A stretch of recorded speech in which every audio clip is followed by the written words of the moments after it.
আসসালামু আলাইকুম ওয়া রাহমাতুল্লাহি ওয়া বারাকাতুহু। আলহামদুলিল্লাহ আলহামদুলিল্লাহি আলা কুল্লি হাল ওয়া বিযালিকা তাতিম্মুস সালিহাত মিনাল আ'মাল ওয়াসসালাতু ওয়াসসালামু আলা নাবিয়্যিনা ওয়া হাবিবিনা ওয়া কুদওয়াতিনা সাহিবুল কুদওয়াতি ওয়াল আমসাল وعلى آله وعلى صحابته ومن تبعهم بإحسان إلى يوم الدين أما بعد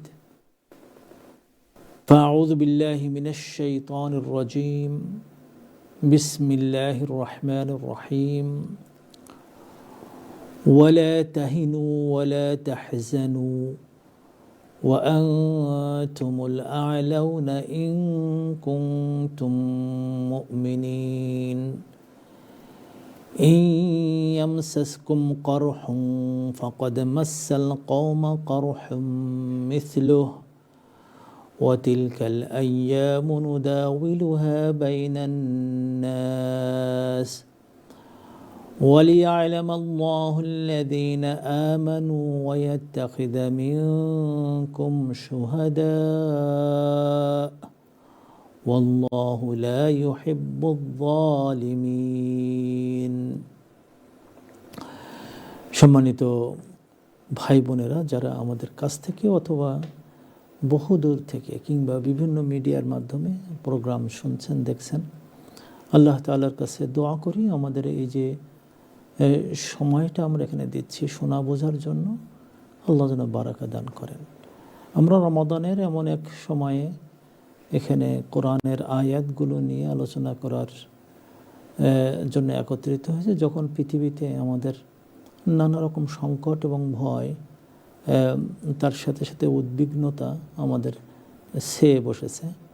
বিশেষ করে পাকিস্তান আফগানিস্তানের যুদ্ধ শুরু, সেই সাথে ইরানের উপরে আঘাত এবং ইরানের সর্বোচ্চ নেতাদেরকে হত্যা করা, সেই সাথে আমাদের ইসলামিক ভূখণ্ডকে দখলের যে পাঁয়তারা, সব মিলিয়ে এই কঠিন সময়ে আমরা কোরআনের কিছু আয়াত নিয়ে আলোচনা করতে চাচ্ছি, যে আয়াতগুলো খুবই সঙ্গীন মুহূর্তে, কষ্টের সময়ে, উদ্বিগ্ন হওয়ার মানসিকতায় যে সমস্ত সাহাবায়ে কেরাম ছিলেন, এবং তারা একেবারেই একদিক দিয়ে পরাজয়, দ্বিতীয়ত হলো আহত অবস্থা এবং 70 জন শহীদ অবস্থার মধ্য দিয়ে একটা মুসলিম কমিউনিটি পার করতেছিল, সেই সময় এই আয়াতগুলো আল্লাহ তাআলা নাজিল করেন।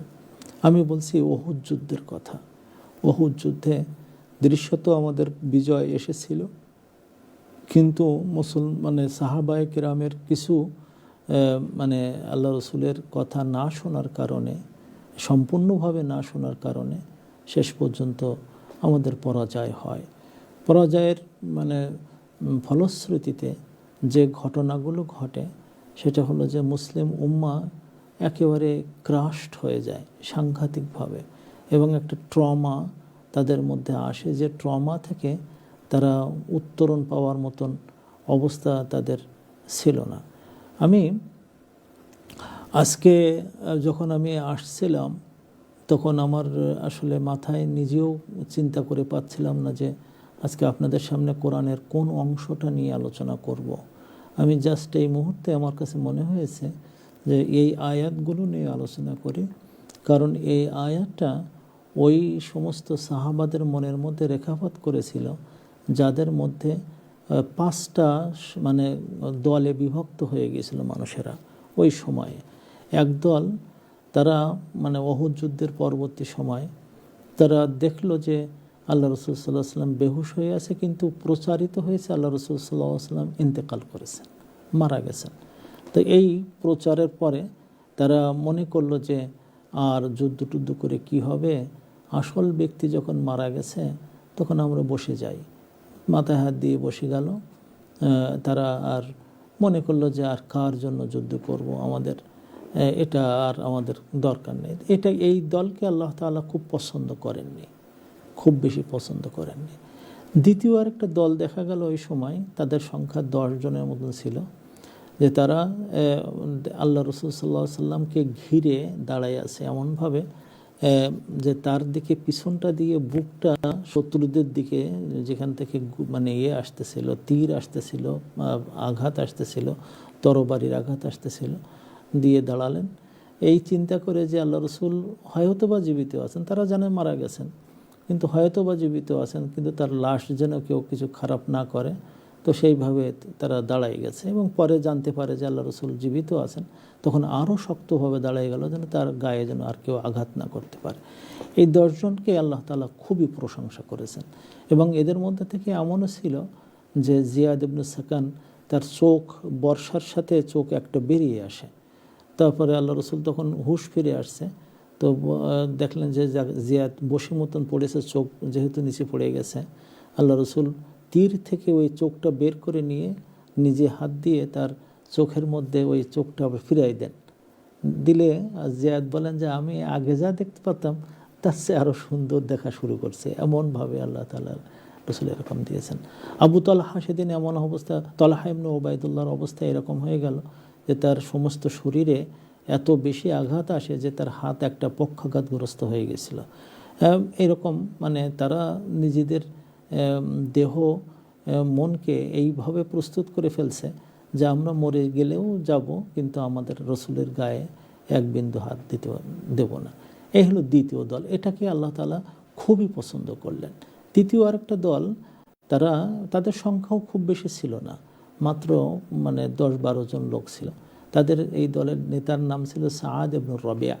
তো সে ছুটে চলতেছে, চিৎকার করতেছে যে আল্লাহ রসুল সাল্লাহ সাল্লাম যদি ইন্তেকাল করে গিয়ে থাকেন, তিনি ইন্তেকাল করেছেন, চলো তার দিনকে বাঁচানোর জন্য আমরা সামনে যাই, আমাদের যেতেই হবে সেখানে, তোমরা চলো, আমরা শত্রুদের পিছনে যাই এবং ওদেরকে আমরা আঘাত করতে থাকি, আমরা মরা না পর্যন্ত যুদ্ধ করতে থাকবো।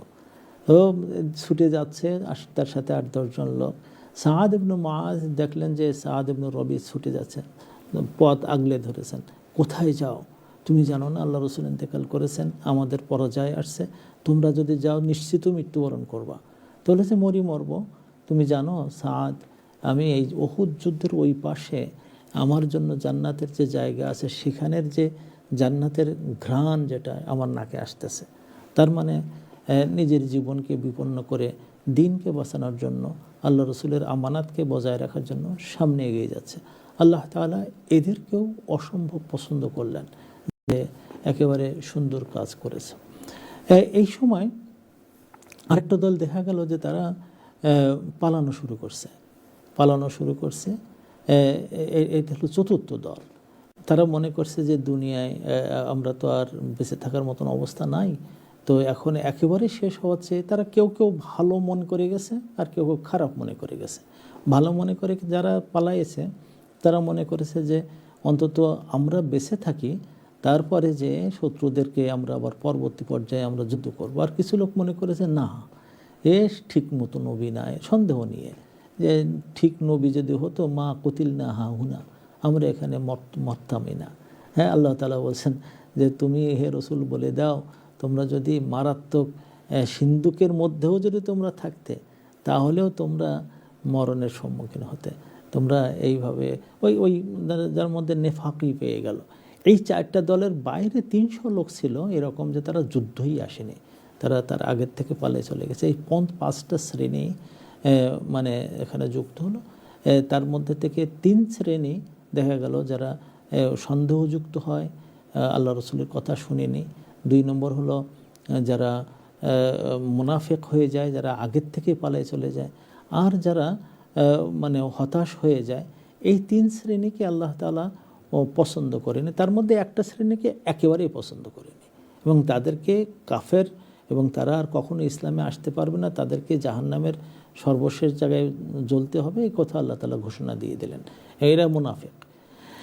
এর মধ্যে থেকে আরেকটা গ্রুপ হয়ে গেল, তারা এমন ছিল যে তারা যখন শুনছে আল্লাহ রসুল সাল্লাল্লাহু আলাইহি ওয়াসাল্লাম মারা গেছেন, তখন তারা মদিনার থেকে বেরিয়ে আসে। এর মহিলাও ছিল, এর মধ্যে পুরুষও ছিল। একজন ছিল নতুন বিয়ে করছিল, আল্লাহ রসুল তাকে অনুমতি দিয়েছিলেন তুমি ঘরে থাকো, কালকে রাত্রে তুমি কেবল বিয়ে করেছো আর তুমি যুদ্ধে আজকে যাওয়া তা হয় না, তুমি ঘরে থাকো। তো ওই অবস্থায় যখন শুনছে আল্লাহ রসুল ইন্তেকাল করেছেন, হানজালা তার নাম ছিল, উনি ছুটে আসলেন, যুদ্ধ করলেন, যুদ্ধ করে যে পরে উনি নিজেই শহীদ হয়ে গেলেন। আল্লাহ রসুল সাল্লাহ সাল্লামের কানে যখন বলা হলো যুদ্ধের পরে যে হানজালা কিন্তু ঘর থেকে বেরিয়ে আসছে কিন্তু ফরজ গোসল করেনি, আল্লাহ রসুল তার লাশ খুঁজে পাচ্ছে না। পরে যে দেখা গেল যে উহুদ পাহাড়ের একটু উঁচু মতন জায়গায় সেখানে তার লাশ ফেরেশতারা ধোয়াচ্ছে, তার গা দিয়ে তখন পানি ঝরে ঝরে পড়তেছে। এটা আল্লাহ রসুল সাল্লাহ সাল্লাম দেখলেন।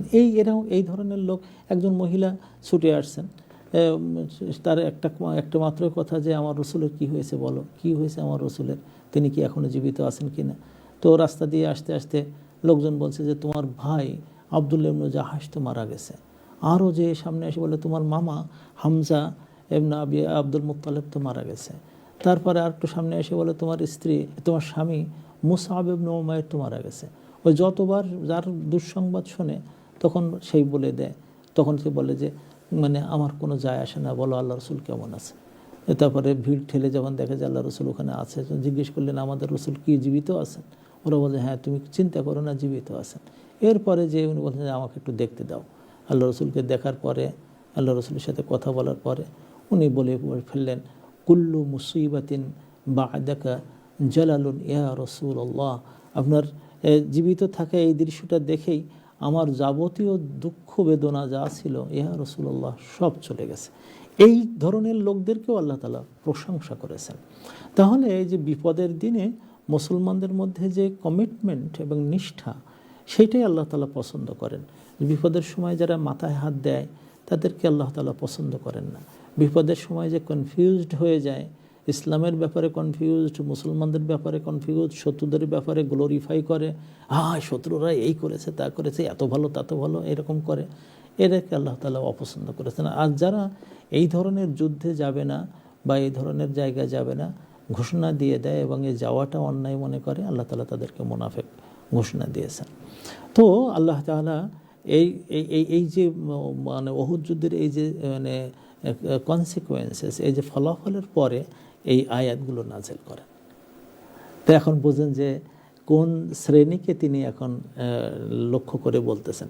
এটা এমনভাবে তিনি এখান থেকে শুরু করে নিয়ে প্রায় সামনে 20টা আয়াত আল্লাহ তাআলা এমনভাবে নাযিল করে দেন যে যারা যারা বিপদে ছিল, কষ্টে ছিল, তাদেরকে এমনভাবে নিয়ে আসলেন যে আবার আল্লাহ রাসূল সাল্লাল্লাহু আলাইহি ওয়াসাল্লাম সবাইকে একতাবদ্ধ করে দিলেন, মাফ করে দিলেন, কাউকে কাউকে কোলে টেনে নিলেন, ভুল করেছিল তাও তিনি বুঝতে দিলেন না তারা ভুল করেছে, তাদেরকে সাথে করে নিয়ে শুধুমাত্র মুনাফিকদের একটা শ্রেণী যারা একেবারে যুদ্ধের আগেই পালাই গেছিল, এদের সাথে আল্লাহ রসুল একেবারে নন কোঅপারেশন ঘোষণা দিয়ে দিলেন যে তাদের সাথে আর কোনো কোঅপারেশন হবে না।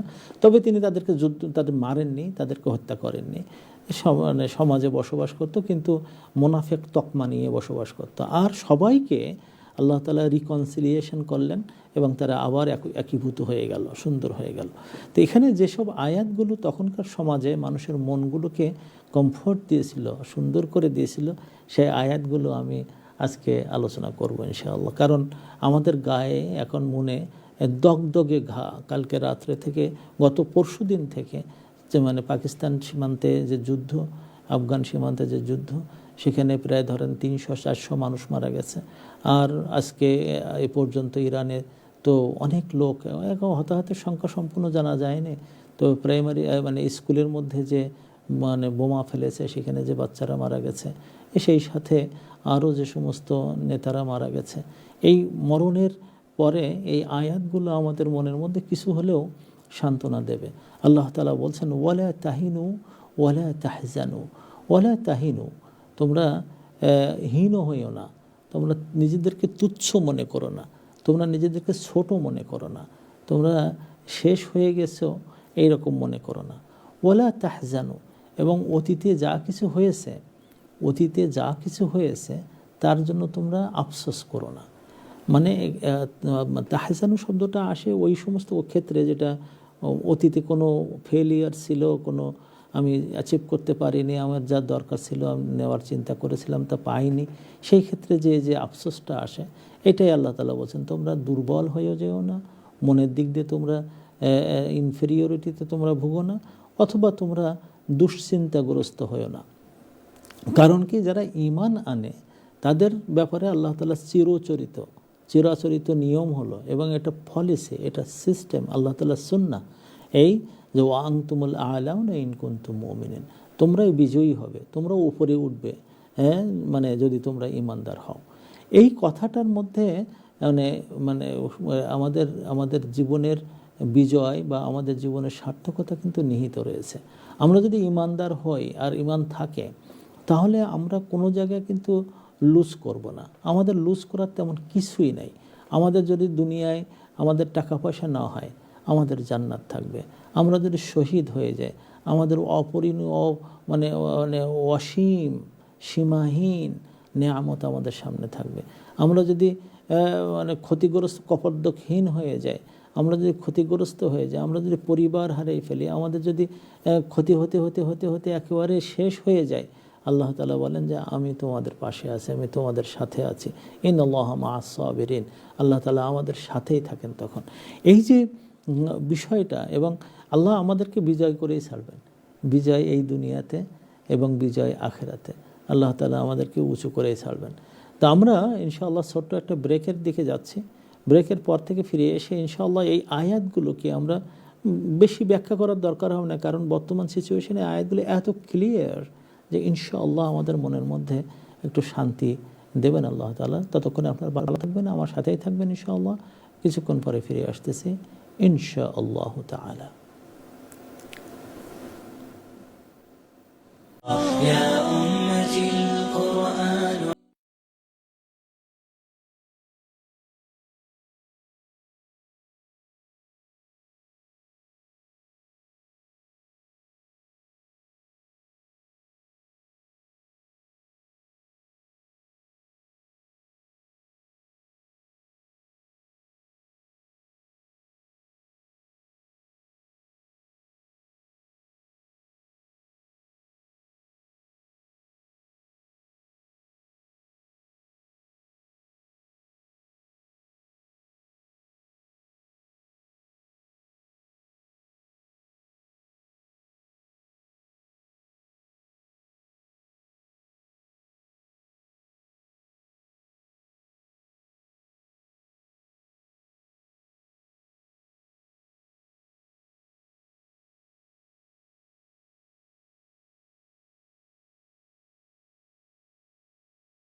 আসসালামু আলাইকুম ওয়া রাহমাতুল্লাহি ওয়া বারাকাতুহু। সম্মানিত ভাই বোনেরা, আমরা আবার আমাদের ছোট্ট ব্রেকের পরে ফিরে আসলাম। আমরা আলোচনা করতেছিলাম আল্লাহ তাআলার একটা আয়াত নিয়ে, যে আয়াতটা উহুদ যুদ্ধের পরে মুসলমানদের মনে শান্তি, সান্ত্বনা এবং তাদের এসে গিয়েছিল, সেটাকে আবার ঐক্যবদ্ধভাবে সমাজ বিনির্মাণের জন্য প্রস্তুত করেছিলেন কিভাবে আল্লাহ তাআলা, সেটা আমাদেরকে বলেন। তো এখানে আমাদের যে জিনিসটা আমাদের মাথায় জাগরুক রাখতে হবে, এবং এটা আমরা মরণের আগ পর্যন্ত আমাদের মাথায় রাখতে হবে, যে ও আনতুমুল আ'লাউনা ইন কুনতুম মুমিনিন, তোমরাই বিজয়ী হবে, তোমরা উপরে থাকবে, তোমরা সেরা হবে যদি তোমাদের মধ্যে ঈমান থাকে। আমাদের ঈমানের যতটুকু প্যারামিটার হবে, আমাদের ঈমানের যতটুকু গ্র্যাভিটি থাকবে, আমাদের ঈমানে যতটুকু পরিমাণ থাকবে আমার মধ্যে, আমি কিন্তু ততটুকু উন্নত। এবং আল্লাহ এটা করে দেবেন। আমার টাকা থাকুক সেটা বড় কোশ্চেন না, আমি গরিব হলেও আমার কোনো সমস্যা নেই। আমার পদ থাকুক সেটা কোনো ঝামেলা না, আমি একেবারে নিচু শ্রেণী হলেও কোনো সমস্যা নেই। আমি যদি বিরাট পজিশনের অধিকারী না হয় তাতে কোনো সমস্যা নেই, আমি সাধারণ প্রজা হলেও আমার কোনো সমস্যা থাকবে না। এইভাবে আল্লাহ তাআলা আমাদেরকে এই জায়গায় নিয়ে আসতে চেয়েছেন, যে তুমি বিলাল হতে পারো, দেখতে কালো হতে পারো, কিন্তু তোমার জান্নাতে আমাদের নবীর পাশে তোমার ঘর হবে। চিন্তা করে দেখেন, এই আনতুমুল আ'লাউন। সুমাইয়া একজন দাসী হতে পারে, কিন্তু তিনি প্রথম শহীদ, এবং তিনি জান্নাতে আল্লাহ রসুলের সাথে দেখা করবেন, এটা আল্লাহ রসুল দুনিয়া থেকে ওয়াদা করে গেছেন। তারা জীবিত থাকতেই বলতেন, সুমাইয়া, আম্মার এবং ইয়াসির, সবরান আলা ইয়াসির, ও ইয়াসির তোমার পরিবাররা তোমরা সবর করো, ফা ইন্না মাওঈদাকুমুল জান্নাহ, তোমাদের সাথে আমার দেখা হবে জান্নাতে। এই যে সুযোগ, তোমরা অনেক উঁচুতে তোমরা আছো, ইন কুনতুম মুমিনিন, শর্ত হলো একটা, যদি আমরা ঈমানদার হই। এটা হলো আমাদের পলিসিগত কথা, এটা হলো আমাদের মনে রাখার কথা, এটা হলো আমাদের কপালে লিখে রাখার কথা। আমার কপালে লিখে রাখবেন যে আমি আ'লাউন, আমি হলাম সেরা। যদি আমার মধ্যে ঈমানদার থাকে, আমাদের দুশ্চিন্তা করার কোনো, ঘাবড়াবার কোনো কিচ্ছু নেই, আমাদের হারানোর কিচ্ছু নেই, আমাদের দুশ্চিন্তার কিচ্ছু নেই। এরপর আল্লাহ তাআলা কিছু ঐতিহাসিক এবং প্রেক্ষাপটকে তুলে ধরতেছেন এইভাবে, ইয়ামসাসকুম কারহুন, যদি তোমাদের এই যে জখম পেয়ে যায়, তোমরা আহত হয়েছ, তোমাদের আহত এই অবস্থাটা তোমাদের যদি পেয়ে বসে, মনে রাখো, ফাকাদ মাসাল কওমা কারহুম মিসলুহু, এই জাতিকে এর আগেও কিন্তু তাদের জখমি পেয়ে গিয়েছিল, তাদের কিন্তু আহত তারাও হয়েছিল। এই উহুদ যুদ্ধের ঘটনা তো এই কথাটা বলে আল্লাহ তাআলা বদর যুদ্ধের কথা বললেন, যে বদর যুদ্ধে এতে মাত্র 1 বছর আগের কথা। উহুদ যুদ্ধ হয় 3য় হিজরিতে, আর বদর যুদ্ধ হয় 2য় হিজরিতে। তো বলেন যে এর আগে তাদেরকে কিন্তু এই রকম জখম পেয়ে বসছিল। ওরা 1000 লোক আসছিল, সেই 1000-এর মধ্যে 70 জন নিহত হয়েছিল, এবং প্রায় সব তো আহত হয়ে কোনো রকমের বাড়ি পালাই গিয়েছিল। আর তোমাদের মধ্য থেকেও এখন 70 জনকে হারাইছ, অনেকে আহত হয়েছ। তোমাদেরও যেমন মনে করো, ওদেরও কিন্তু ওই রকম একটা অবস্থা ছিল। ওয়াতিলকাল আইয়ামু নুদাউিলুহা বাইনান নাস, আল্লাহ বলেন এটাকে সুন্নাতুত তাদাউলিয়া বলা হয়, আবর্তন। এই যে সময়টা আল্লাহ তাআলা বলেন যে এটা ঘুরতে থাকে। এই আবর্তনের মধ্যে কখনো তোমার দিন, কখনো তাদের দিন, কখনো তোমার দিন, কখনো তাদের দিন, এইরকম হতে থাকে। নুদাউিলুহা বাইনান নাস কেন করেন আল্লাহ তাআলা? কেন সবসময় ঈমানদার বিজয় দেন না? কারণ ঈমানদাররা দুটো সমস্যায় পড়ে যায়, মারাত্মক সমস্যায়। একটা হলো যে যদি তারা ঈমান ভালোভাবে নিয়ে আসে, তাদের মনে এরকম একটা আসে যে আমরা তো আল্লাহ তাআলার বান্দা, আল্লাহ তাআলার এমন এক বান্দা, আমাদেরকে আল্লাহ পছন্দ করেন, কাজে আমাদের কোনো ক্ষতি হবে না। তাদের প্রস্তুতিও থাকে না, তাদের জিহাদ থাকে না, সংগ্রাম থাকে না, সাধনা থাকে না, মনে করে যে আমরা তো পার পেয়ে যাও। আল্লাহ তাআলা বলছেন যে না, আমি আবর্তন ঘুরাই থাকি, যাতে সবসময় তোমরা অ্যালার্ট থাকো, নিজেদেরকে প্রস্তুত রাখো। আঘাত করবে, আর আমার জায়গায় সেখানে প্রধান সেনাপতি থাকবে, সেখানে দেশের রাজা সর্বোচ্চ ব্যক্তি থাকবে, আরও লোকজন থাকবে, আর নিপুণভাবে সেখানে আঘাত করবে, আর আমরা টের পাবো না।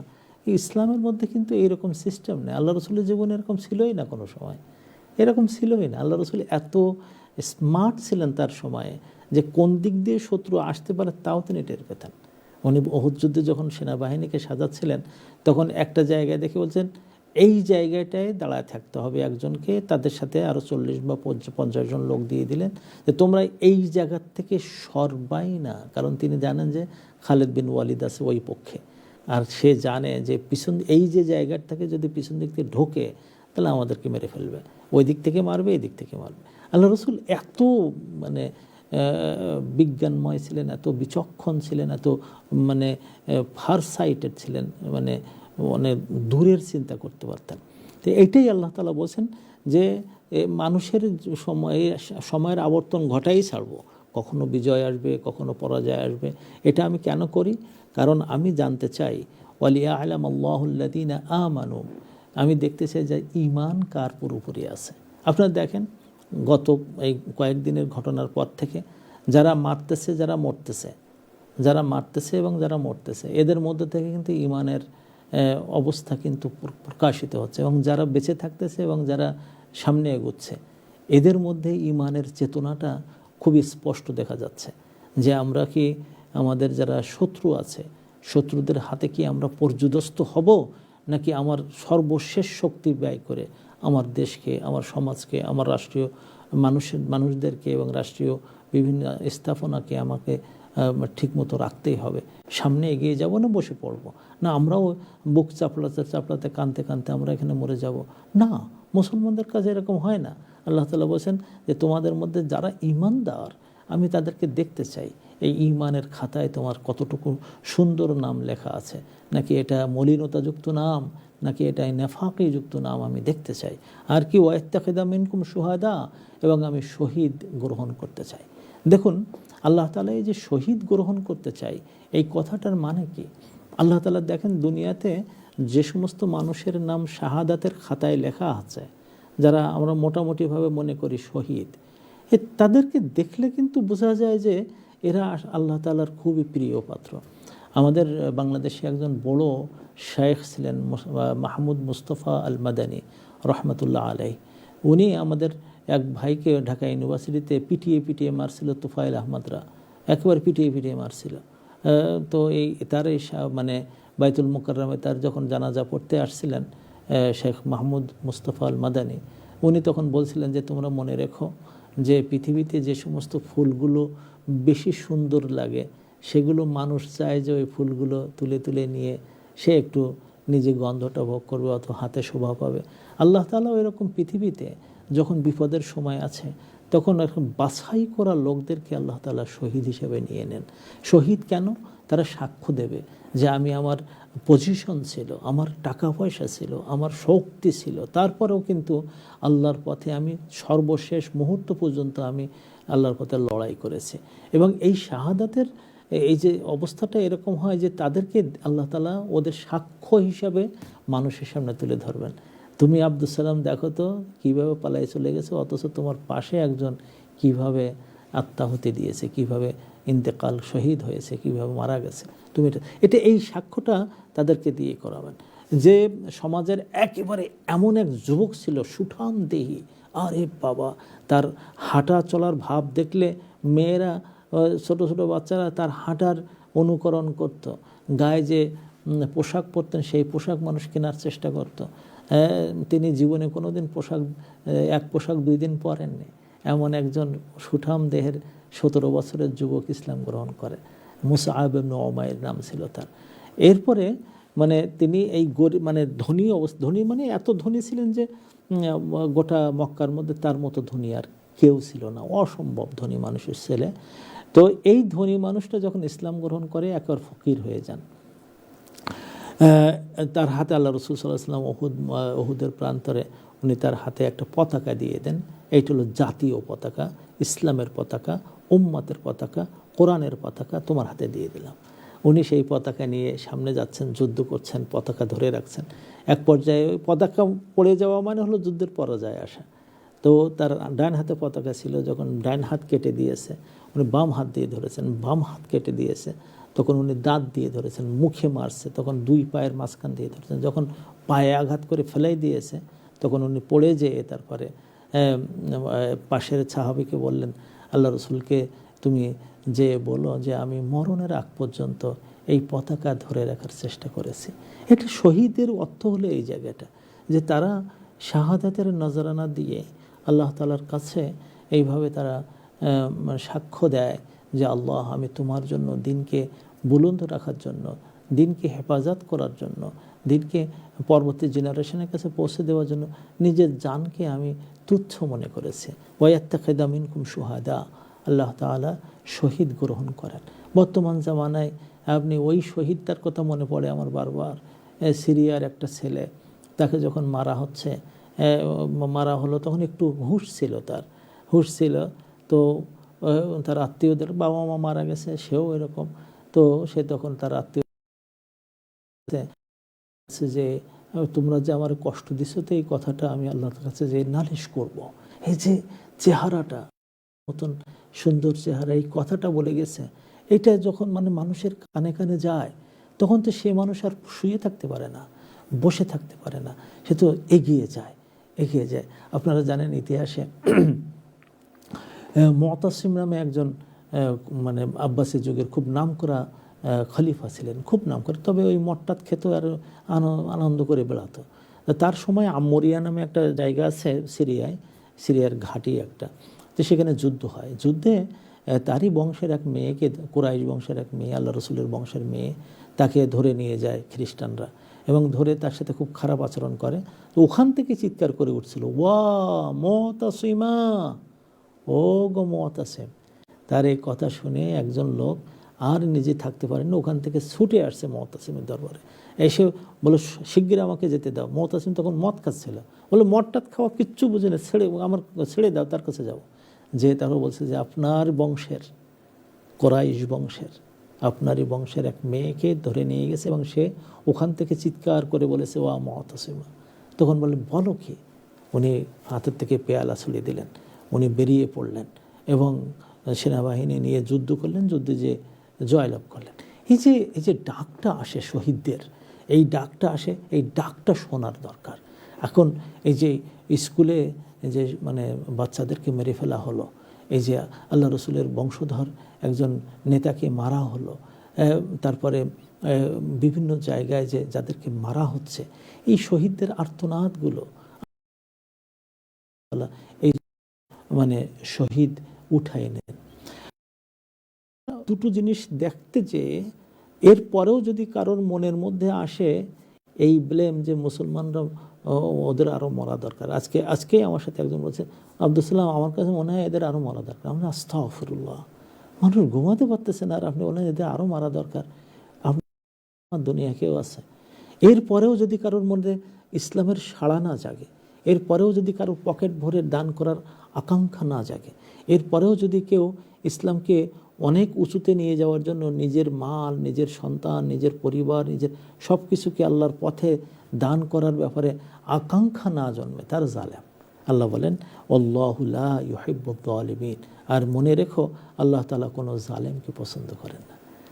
বর্তমান জামানার এই যে অবস্থাগুলো আমাদেরকে ডেকে ডেকে বলতেছে বেরিয়ে পড়ো, ডেকে ডেকে বলতেছে শক্ত হও, ইমানদার হও, ইমানের পথে থাকো।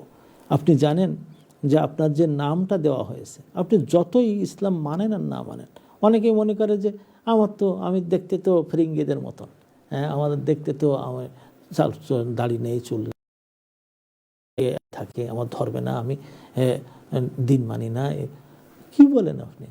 আপনার চোখের সামনে আপনার সন্তান নষ্ট হয়ে যাবে, আপনার চোখের সামনে আপনার স্ত্রী নষ্ট হবে, আপনার চোখের সামনে আপনার স্বামী নষ্ট হবে।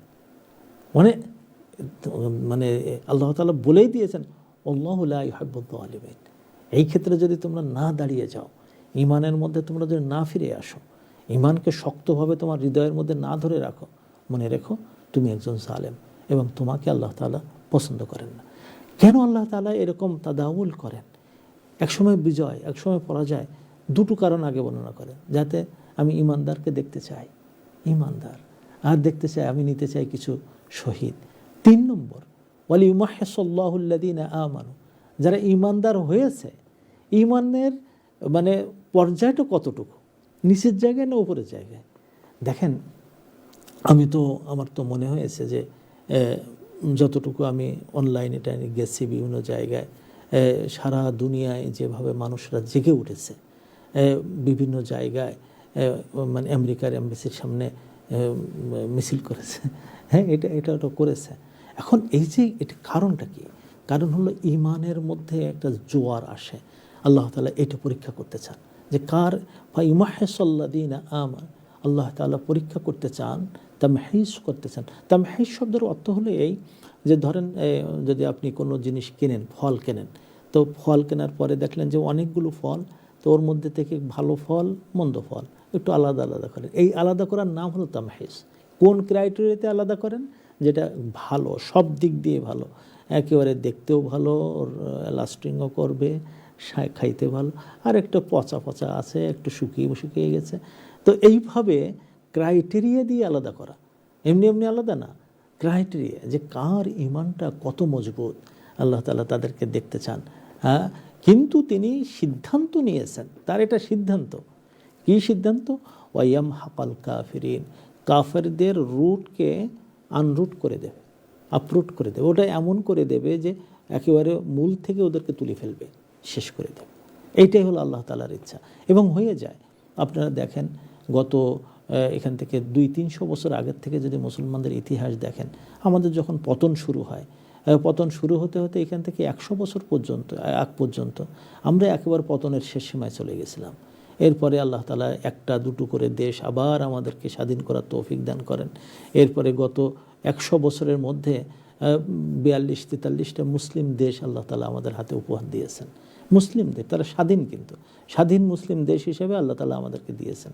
হ্যাঁ, এটা ঠিক যে আমরা সঠিক খুব ভালো মানের মুসলমান হতে পারিনি, ফলে ইসলামের যে শাশ্বত যে নিয়ম, সেই নিয়মগুলো আমরা মেনে চলতে পারি না। কিন্তু মুসলমানরা স্ব দেশে, স্বাধীন দেশে তারা কিন্তু থাকে, এবং সেখানে মৌলিকভাবে কাফেরদের পা সেখানে খুব বেশি নাই। হ্যাঁ, তারা ইনফ্লুয়েন্স করে অর্থনৈতিক দিক দিয়ে, সাংস্কৃতিক দিক দিয়ে, কিন্তু আল্লাহ তাআলা বলেন ইয়াম হকাল কাফিরিন, ওখান থেকে আপরোড করে দিয়েছে, ওখান থেকে বের করে দিয়েছে। ওটা কখনো কখনো এসে জেকে ধরে, আল্লাহ তাদেরকে আবার বের করে দেয়। এইভাবে কুফরিকে করে দেয়। শুধু তাই না, ওটা তো গেল মুসলমান দেশগুলোতে, অমুসলিম দেশগুলোতে আল্লাহ তাআলা এমনভাবে মুসলমানদেরকে দিয়ে দিচ্ছে, নিয়ে যাচ্ছে এমনভাবে যে এটা মানুষ চিন্তা করেই পারতেছে না যে ইসলাম কোথায় কিভাবে যাচ্ছে। এটা আল্লাহ তাআলার নিয়মের মধ্যে যে কুফরিকে আস্তে আস্তে বিলীন করে দেবেন, ইসলামকে আস্তে আস্তে উপরের দিকে নিয়ে আসবেন। তো এইটা হলো আল্লাহ তাআলা বলেন যে এই যে তোমাদের পরাজয়, সাময়িক পরাজয়, এবং এই পরাজয়ের কারণে তোমরা ভয় পেও না। তোমাদেরকে কিন্তু আমি এই পরাজয়টা দিয়েছি এই কারণে যে তোমাদের মধ্যে এই 4টা গুণাবলী তৈরি হবে। এই 4টা গুণাবলী যদি তৈরি হয়ে যায়, আবার তোমরা কিন্তু সেই আগের জায়গায় যাচ্ছ। এখন এখানে কিছু কিছু লোক বলে ফেলছিল এই কথা যে উনি যদি সত্য নবী হবেন, তাহলে পরাজিত হলো কেন, নিজের দাঁত ভাঙলো কেন, কপালে এখান থেকে ছিদ্র হয়ে রক্ত বেরোলো কেন, উনি বোধহয় সঠিক ইমানদার না।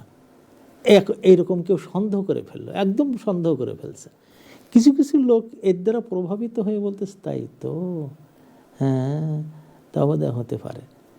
আল্লাহ তাআলা তাদেরকে ডেকে বলতেছেন আম হাসিবতুম আন তাদখুলুল জান্নাত, তোমরা কি ভেবেছ যে ইমানদার হয়েছো মানে তুমি জান্নাতে ঢুকবা? না না, এটা কখনো হতে পারে না। তুমি ঈমান গ্রহণ করেছো অথচ সঙ্গে সঙ্গে তুমি জান্নাতে যাবে, এটা হয় না। তোমাদের আমি পরীক্ষা নিতেই থাকবো। এটা বিভিন্ন জায়গায় কি ধরনের পরীক্ষা নেবেন সেটা বলেছেন। কখনো পরীক্ষা নেবেন আলা নাবলুয়ান্নাকুম বিশাইইম মিনাল খাউফি, ভয় দিয়ে, ওয়াল জুই, তাতে তোমাদের ক্ষুধা দিয়ে, অভাব দিয়ে, জব কেড়ে নিয়ে, তোমার ব্যবসা খারাপ করে দিয়ে, ইত্যাদি ইত্যাদি। জুয়া ওয়ানাকসিম মিনাল আমওয়াল, তোমাদের ধন সম্পদ কেড়ে নিয়ে, তারপরে আল্লাহ আনফুসি, তোমাদের সন্তান কেড়ে নিয়ে, বাবা কেড়ে নিয়ে, তোমার জীবনের কিছু জিনিস কেড়ে নিয়ে, এরকম তোমাকে আমি পরীক্ষা করব। মারাত, এবং ফসল কমাই দিয়ে তোমার পরীক্ষা আমি নেব। তো সেক্ষেত্রে অবশ্যই সবেরিন, সবরকারীদেরকে আল্লাহ তাআলা বলছেন তোমরা সুসংবাদ দাও। তো এখানে আল্লাহ তাআলা ওইটাই বলছেন যে তোমরা মনে করেছো জান্নাতে যাবা, অথচ একেবারে তোমাদের কোনো পরীক্ষা হবে না। মানে একটা পরীক্ষা নেবেন এইভাবে, ওয়ালাম্মা ইয়ালামিল্লাহুল্লাযীনা জাহাদু মিনকুম, যে তোমরা কে জিহাদ করছো, সংগ্রাম করছো। সংগ্রাম শব্দের অর্থ এই নয়, কিন্তু জিহাদ শব্দের অর্থ আমাদের মুসলমানরা মনে করে যে উস্তাদ জিহাদ সম্পর্কে বলতেছে মানে হাতে তরবারি নিয়ে, বন্দুক নিয়ে, পিস্তল নিয়ে, যুদ্ধ সাজোয়া বাহিনী নিয়ে এখন বোধহয় নেমে পড়তে হবে না। জিহাদ মানে হলো সংগ্রাম সাধনা। ইসলাম কখনোই বসে থাকা, নিশ্চুপ থাকা, ঘরের কর্নারে পড়ে থাকা, কারো কাছে পরিচয় না দেওয়ার নাম নয়। ইসলাম মানে হলো বোল্ড, সামনে যাওয়া, মুভ ফরওয়ার্ড, জান্নাত চাওয়া, এই দুনিয়াকে পায়ে লাথি মারা, যে দুনিয়া কিছুই না আমার জন্য, দুনিয়া কিচ্ছু না, এই কথাটা, এই পর্যায়টা আসা, সেটাকে জিহাদ বলা হয়। প্রথম শুরু হয় অন্তর থেকে। অন্তর মানে জানি না আপনাদের অন্তর কেমন, আমার অন্তরের সাথে প্রত্যেক যুদ্ধ করা লাগে, প্রত্যেক দিন যুদ্ধ করা লাগে। ও যা বলে তাই যদি করতে হতো, না না এটা ঠিক না, এটা করো না, ওটা করো না, এরকম করা লাগে। জিহাদের প্রথম জায়গাটা হলো মানে জিহাদ বিন নফস, অন্তরের সাথে একেবারে সংগ্রাম করতে থাকা। এরপরে যে আস্তে আস্তে মানুষের সাথে, সমাজের সাথে, রাষ্ট্রের সাথে, শত্রুর সাথে, মানে সব সময় সংগ্রাম সাধনা করতে হয়।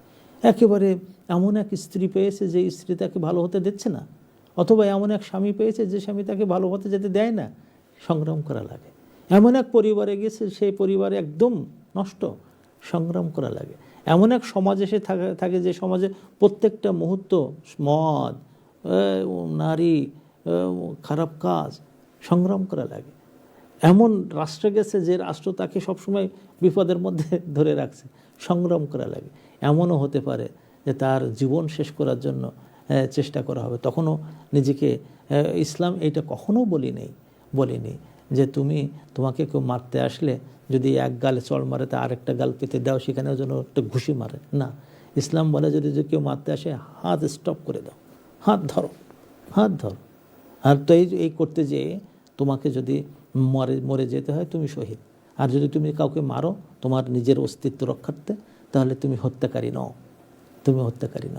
কারণ এটা শুধু কিন্তু ইসলামে না, এটা অন্য অন্য ধর্মেও এবং অন্য অন্য দেশের মানে রাষ্ট্রীয় মানে আইনের মধ্যেও, যে যদি কেউ মারতে আসে, তার মানে এটা নয় যে আমি ওখানে নিজেকে হত্যা হওয়ার জন্য, নিহত হওয়ার জন্য প্রস্তুত থাকতে হবে, যে মারো আমাকে যত পারো মারো, আমার গলা ছুরি ধরো, আমাকে গুলি করে দাও, না, দাঁড়াই যেতে হবে। ইসলামে এটা বলে, এটাকে জিহাদ বলা হয়। এর চেয়ে বেশি কিছু না। আমরা মনে করি জিহাদ শব্দ শুনলেই মনে হয় যেন একেবারে মাঠে যেয়ে এখন মানে করতে হবে, যুদ্ধ বিমান টিমান নিয়ে যেতে হবে, না।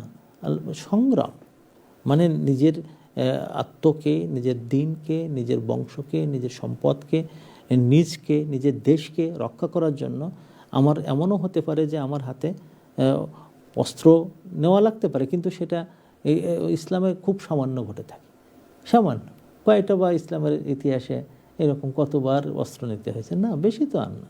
কিন্তু মানুষ মনে করে যে মুসলমান মানে শুধু অস্ত্র নিয়ে বেড়াতে হবে না, কিন্তু আল্লাহ তাআলা এটা দেখতে চান যে তুমি কতটুকু যুদ্ধ করতেছো। একজনের সামনে আসছে সরকার বা ব্যাংক বা কোম্পানি বা তার জবের জায়গা থেকে বলেছে যে তুমি একটা ঘর কেনো, আমরা সুযোগ দিচ্ছি, ডাউন পেমেন্ট লাগবে না। ওই সময় যে যুদ্ধ করাটা অত সহজ। স্ত্রী বলতে যাও ঘর একটা দরকার আছে। বাচ্চারা বলতেছে, বাবা তুমি এদেশে আসছো, তোমার একটা ঘর থাকা দরকার, যাও। বন্ধুরা বলতেছে এই সুযোগ তুই নিবি না কেন? তখন জিহাদি করা লাগে, অন্তরকে বলতে হয় নো, এটা জিহাদ বলা হয়। মানে জিহাদ মানে শুধুমাত্র অস্ত্র নিয়ে ছোটাছুটি করার নাম নয়। আল্লাহ তাআলা বলেন যে এই যে পরাজয় দেন, এই যে পরীক্ষা করেন, এর কারণ হলো যে তিনি জানতে চান যে তোমরা কারা যুদ্ধ করতে পেরেছো। ওয়াইয়ালামাস সাবিরিন, এবং যখন বিপদ আসে, এই এখন তো প্রায় সব মানুষই কেউ মাথায় হাত দিচ্ছে, কেউ ছটফট করতেছে, কেউ মানে কি একটা অবস্থা। আল্লাহ বলছেন না, সবর করো। একটা ব্যাপার তুমি মনে রাখবা যে আল্লাহ তাআলা তোমাকে ধ্বংস করবেন না, তোমাকে দেখবেন, তোমাকে সবর করতে হবে। ছটফট করে লাভ নেই, গালাগালি করে কোনো লাভ নেই। কোনো কিছু হতে থাকে আর অমনি হায় রে সর্বনাশ হয়ে গেল। হ্যাঁ, আমার এক উস্তাদ সবসময় বলতেন যে আমার একটু জ্বর হলে আমি এরকম করতাম। তো একদিন উনি দেখতে গেছেন, তখন আমার টাইফয়েড হয়েছে। টাইফয়েড তো আসলে একটু লম্বা সময় ধরে জ্বর হয় আর শরীর খুব দুর্বল হয়ে যায়। তো উনি গেলেও আমি এরকম করতেছি, উনি আমার মুখটা এরকম করে ধরেছেন, তা বললো যে উস্তাদ আমি মরে যাচ্ছি, আবার দম আটকে যাচ্ছে। তাহলে না, দম আটকাবে না, নাক দিয়ে দম নেও। তাহলে আপনি মুখ ধরতেছেন কেন? তো বলতেছে মুসিবত মে জাজা ফাজা করনা আর এক মুসিবত হয়। তোমার মুসিবত আসছে আর ও ছটফট ছটফট করতেছে, এটাও কিন্তু আরেক মুসিবত। দাঁত দিয়ে দাঁত আটকে ধরো, শক্ত হয়ে থাকো আর আল্লাহকে বলো। ও করতেছে, মানুষকে জানাচ্ছ কেন? এইটাকে সবর বলা হয়। সবরের অর্থ হলো এই যে যখন পাপের পথে নিয়ে যাচ্ছে, নো, যখন পালানোর সুযোগ আসে, কোনো পালাবো না, সামনে যাব। হ্যাঁ, যখন দেওয়ার প্রশ্ন আসে, সবার আগে দেব। ভালো কাজ করা, সবার আগে ভালো কাজটা করো, এটা সবর। সবর মানে শুধু মানে এইরকম না যে মানে সবসময় চুপ থাকে না। সবসময় একজন অন্যায় কাজ করে যাচ্ছে আমার চোখের সামনে, একেবারে নষ্ট কাজ করে যাচ্ছে, আমি চুপ করে সবর করে থাকলাম, এটা ইমানদার না, এটা ইমানদার না। ওখানে বলা হচ্ছে এই যে ওখানে ওর অন্যায় কাজ থেকে বিরত রাখার চেষ্টা করো, ওকে শিখাও, ওকে মানে হাত দিয়ে, তোমার গায়ে যদি জোর থাকে হাত দিয়ে বাধা দাও, যদি হাত দিয়ে না পারো তো মুখ দিয়ে বাধা দাও, মুখ দিয়ে যদি না পারো অন্তর দিয়ে বাধা দাও, প্ল্যান করো। ইমানদারের অবশ্যই মানে সবরের এইটা অর্থ কিন্তু এমন নয় যে আমার চোখের সামনে অন্যায় হতে যাচ্ছে আমি কারো কিছু বলবো না। আমাদের এক উস্তাদ বলতেন যে আমাদের মুসলমানদের অবস্থা এরকম হয়ে গেছে, লা ইলাহা ইল্লাল্লাহ, ছেলেকে কিছু বলবো না, লা ইলাহা ইল্লাল্লাহ, মেয়েকে কিছু বলবো না, এরকম পর্যায়ে পৌঁছে গেছে। না, আল্লাহ তাআলা বলছেন না, এরকম তোমরা যেন হয়ো না। একদল লোক যখন উহুদ যুদ্ধে আল্লাহ রাসূল সাল্লাল্লাহু আলাইহি ওয়াসাল্লাম বের হওয়ার জন্য আসছেন, তো প্রথমে আল্লাহ রাসূল চিন্তা করছিলেন যে আমরা ঘরে ঘরে থাকবো, মানে যে আমাদের বাংলাদেশে 1971 সালে যে যুদ্ধ হয়েছিল, যে ঘরে ঘরে থেকে যুদ্ধ হয়, মানে গরিলা যুদ্ধ যেটাকে বলে আর কি, গরিলা না গেরিলা যুদ্ধ, সরি আস্তাগফিরুল্লাহ। মানে হয় যে সবাই ওত পেতে থাকে, ভিতরে প্রস্তুত থাকো, শত্রু আসতেছে, টেরও পাবে না কোথা থেকে আসতেছে, দাও মানে মেরে তারা সেখানে শেষ হয়ে যাবে। এই এই যুদ্ধটা আল্লাহ রাসূল চাচ্ছেন, এটাকে ডিফেন্সিভ যুদ্ধ বলে। কিন্তু কিছু সাহাবী ছিলেন যারা বদর যুদ্ধে যাননি, আর বদর যুদ্ধে আল্লাহ তাআলা ফেরেশতা পাঠিয়েছিলেন। বদর যুদ্ধে যারা অংশগ্রহণ করেছেন তাদের সম্পর্কে আল্লাহ তাআলা বলে দিয়েছেন, ই'মালু মা শি'তুম ক্বাদ গাফারাল্লাহু লাকুম, তো আল্লাহ তাআলা তোমাদেরকে ক্ষমা করে দিয়েছেন, কাজে তোমরা যা ইচ্ছাতেই করো। এই যে মানে সম্মানটা, বদরে গেছেন, তো তারা এখন মনে করতেছে যে আমরা বদরে যেতে পারলাম না, এখন এবার যাব, শহীদ হব, আমরা গাজী হব, এই করব তা করব। আল্লাহ রাসূলকে বাধ্য করেছেন এই যুবক শ্রেণীর লোকেরা, তারা বলেছে যে না, আপনার মানে বাইরে যেতেই হবে, মদিনার ভিতরে থাকা যাবে না। তো এরা একসময় বলেও ফেলছিল এই কথা যে মরব, মরলে শহীদ, কোনো সমস্যা নেই, আর যদি বেঁচে থেকে গাজী, ইয়া রাসূলুল্লাহ আপনি চলেন। এটাই আল্লাহ তাআলা বলছেন, ওয়ালাকাদ কুনতুম তামান্নাউনাল মাউতা মিন ক্বাবলি আন তালকাউহু, তোমরা মরণের আকাঙ্ক্ষা করতে। হ্যাঁ, এই মানে উহুদ যুদ্ধে যে মরণটা খেলে যাচ্ছে, একেবারে ভিভিডলি দেখা যাচ্ছে, আল্লাহ রাসূল ওখানে ইনজিউর্ড হয়ে পড়ে আছেন, ওখানে হামজা তার লাশ হয়ে আছে, ওখানে মুসআব ইবনে উমাইর পড়ে রয়েছে, ওখানে তালহা ইবনে উবাইদুল্লাহ ইনজিউর্ড হয়ে পড়ে রয়েছে, ওখানে আব্দুল্লাহ ইবনে জাহাশ শহীদ হয়ে পড়ে রয়েছে, ওখানে সাআদ ইবনে রবি ওখানে পড়ে রয়েছে, এই যে ওখানে আমর ইবনুল জামুহ খোড়া মানুষ, সেও ওখানে পড়ে রয়েছে লাশ হয়ে। হ্যাঁ, এইরকম তোমরা মরণটাকে তোমরা দেখেছো, ফাকাদ রাআইতুমুহু, তোমরা এই মরণ দেখেছো, তোমরা এই মরণ দেখেছো। আগে তোমরা মরণের আকাঙ্ক্ষা করতে, অথচ তোমরা মরণ দেখলে ওয়া আনতুম তানদুরুন, তোমার দুই চোখ দিয়ে দেখতেছো, যেদিকে দেখো সেদিকে লাশ।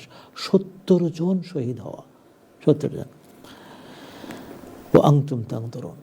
এরপরে যে আল্লাহ তাআলা বলে দিচ্ছেন যে আল্লাহ রাসূল যখন শহীদ হয়ে যায়, সংবাদ শুনেছে, ওরা মরে গেছে এই সংবাদ শুনেছে, তখন যে লোকেরা খারাপ অবস্থায় পড়ে গিয়েছিল, কেউ কেউ তো সন্দেহ করলো, কেউ কেউ তো পালায়ে গেল, কেউ কেউ তো মাথা হাত দিয়ে বসে থাকলো।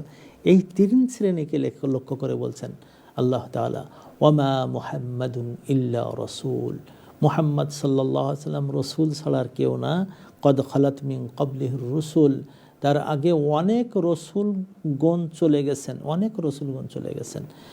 আফা ইম্মাতা, তিনি যদি মৃত্যুবরণ করেন, যেটা করেছেন উনি এখান থেকে 1400 বছর আগে, আও কতিলা, অথবা তিনি যদি নিহত হন, ইনকালাবতুম আলা আকাবিকুম, তাহলে তোমরা আগে যে খারাপ জাহিলিয়াতের যুগে ছিলে, কুফরের মধ্যে ছিলে, শিরিকের মধ্যে ছিলে, সেখানে কি তোমরা আবার ফিরে যাবে? মনে রেখো, অমাইয়ানকালিব আলা আকিবাইহি ফালাই ইয়াদুরুল্লাহ শাইআ, যে ব্যক্তি সে পিছনের দিকে ফিরে যাবে আল্লাহকে সে কোনো ক্ষতি করতে পারবে না, বরং ক্ষতিটা তার হবে। ওয়াসাইয়াজিল্লাহু শাকিরিন, এই অবস্থার মধ্যেও যে টিকে থাকে আল্লাহ তাআলা ওই ধরনের শুকরগুজার বান্দাদেরকে আল্লাহ তাআলা সুন্দর প্রতিদান দান করবেন। যত বিপদ আসুক না কেন, এই বিপদের মধ্যে শক্ত হয়ে থাকতে হবে, মানে মনের মধ্যে কোনো রকম ভয় আনা যাবে না। আমার যদি হাত দিয়ে যদি আমি সাহায্য না করতে পারি, আমি মুখ দিয়ে সাহায্য করব। আমার অর্থ যদি থাকে অর্থ দিয়ে সাহায্য করব। আমার দোয়া দিয়ে সাহায্য করব। আমার চোখের পানি দিয়ে সাহায্য করব। আমার যতটুকু সুযোগ আছে এই বিপদের সময় আমাদেরকে সামনে যেতে হবে। আল্লাহ তাআলা বলে দিচ্ছেন, ওমা কানা লিনাফসিন আন তামুতা ইল্লা বিইذনিল্লাহি কিতাবাম মুআজ্জালা। মনে রেখো যে কোনো মানুষ, কোনো নফস মৃত্যুবরণ করতে পারে না আল্লাহর পরামর্শ, আল্লাহর ইঙ্গিত ছাড়া, আল্লাহর ইদিন ছাড়া, আল্লাহ তাআলার পারমিশন ছাড়া। আর এটা কিতাবাম মুআজ্জালা, একেবারে লিখিত আছে, এর আগেও যাবে না পরেও যাবে না। হ্যাঁ, কাজে মনে রেখো, ওমাই ইউরিদ সাওয়াবাদ দুনিয়া নুতিহি মিনহা, যে দুনিয়া চাও তাকে দুনিয়ার কিছু অংশ দেব। ওমাই ইউরিদ সাওয়াবাল আখিরাতি নুতিহি মিনহা, আর যে আখিরাতের জীবন চাও, আখিরাতের সওয়াব চাও, আমি সেখান থেকে দেব। তবে কাজ হবে এই, ওয়াসানাজিজ শাকিরিন, আমি নিজেই যারা ইসলামের পথে থেকে শুকরটা আদায় করবে, আল্লাহকে মেনে নিয়ে শুকরটা আদায় করতে পারবে, ইসলামের পথে থেকে শুকরটা আদায় করতে পারবে, নবীর দেওয়া পথ, দেখানো পথ ধরে আল্লাহ রসুলকে ভালোবেসে এই শুকরিয়াটা আদায় করতে পারে, আল্লাহ তাআলা বলেন যে আমি নিজেই কিয়ামতের ময়দানে তার প্রতিদান দেব। এই যে বর্তমান জামানায় এই যে বিপদটা এসে গেছে, আরও আসবে, এই ক্ষেত্রে যে আমাদের পথ চলার জন্য আমাদের কি পদক্ষেপ থাকবে, আমাদের কি রোড ম্যাপ থাকবে, আমাদের কি পদ্ধতি হবে, জীবন আচরণ কি হবে, তা এই কয়টা আয়াতে আল্লাহ তাআলা বলে দিয়েছেন, এই সুন্দর করে বলে দিয়েছেন। এখন এই আয়াতগুলো আপনি সামনে রাখেন, ওহুদের প্রান্তরটা আপনি সামনে রাখেন, শহীদদের মুখগুলোকে আপনি সামনে রাখেন, আর বর্তমান শহীদদের অবস্থাগুলো আপনি দেখেন, এবং যারা মুসলমানদের একসাথে খাইতে আসতেছে, বিভিন্ন দেশগুলো তারা দখল করে করে নিয়ে নষ্ট করে দিতে চাচ্ছে, এই ক্ষেত্রে আপনি কি করবেন, আপনার ডিসিশন কি হবে, এই ওমা মুহাম্মাদুন ইল্লা রসুলের পথ থেকে আল্লাহ তাআলা বলে দিয়েছেন। আসুন এই আয়াতগুলোকে আমরা ভাবি, আমরা পড়ি, বারবার পড়তে থাকি এবং ডিসিশন মেক করি, আমার জীবনে আমি কোন দিকে যাব, কোনটাই আমার জন্য সবচেয়ে ভালো হবে, সেই দিকে যাওয়ার জন্য আমরা প্রাণান্ত চেষ্টা করি, এবং আমরা ঈমান, আমলে সালেহ, সুন্দর ধারণা আল্লাহ সম্পর্কে, এবং জিহাদ এবং সবর, এই জিনিসগুলো নিয়ে আমরা আমাদের স্ব জায়গায় থেকে আল্লাহ তাআলার খাঁটি বান্দা হওয়ার জন্য আমাদের নিজেদের মধ্যে প্রেরণা আনি, নিজেদের মধ্যে শক্তি আনি। ইনশাআল্লাহ ইনশাআল্লাহ আল্লাহ তাআলা আমাদেরকে ধ্বংস হতে দেবেন না। আল্লাহ তাআলা আমাদেরকে দেখবেন, তিনি বলেছেন তোমরা বিজয়ী হবে ইন কুনতুম মুমিনিন, যদি তোমরা ঈমানদার হও। আল্লাহ তাআলা আমাদের সবাইকে ভালো রাখুন। সুবহানাকাল্লাহুম্মা বিহামদিকা আশহাদু আল্লা ইলাহা ইল্লা আনত আস্তাগফিরুকা ওয়া আতুবু ইলাইক। আসসালামু আলাইকুম ওয়া রাহমাতুল্লাহি ওয়া বারাকাতুহু।